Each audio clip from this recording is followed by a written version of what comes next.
This is a new coffee shop UI built with Jetpack Compose. Warm colors, large drink photography, and simple interactions give it a strong coffeehouse feel from the first screen. Home moves into product details, where I can switch the drink size or milk option before adding it to the basket. The basket has working quantity controls and live totals, while Profile keeps the same visual style with the gold tier card. Here's the main UI flow before we jump into the code. Now let's open Android Studio for a quick proof of how this is built. The project is native Kotlin with Jetpack Compose and Material 3.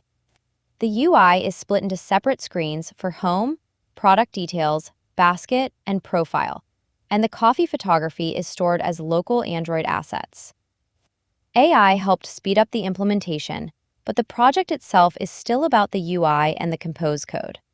The design uses a warm coffee palette, large product photography, rounded cards, and simple brown call-to-action buttons. The hierarchy stays clear, so the product image and the main action get attention first. For one quick implementation detail, look at the basket. When I tap the plus button, the visible quantity changes immediately.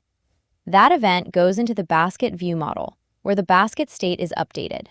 The subtotal, tax, and total are derived from that state, so the composable does not need separate local copies of those values.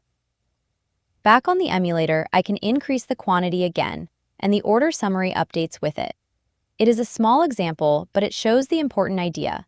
One state change, and the visible UI stays in sync. Here is the final app again, moving from Home to Product Details, then into the Basket and Profile. For members, Level 1 includes the complete Android Studio source and assets. Level 2 adds the editable design files, with prompts and documentation included as bonuses. Which screen is your favorite? Home, Product, Basket, or Profile?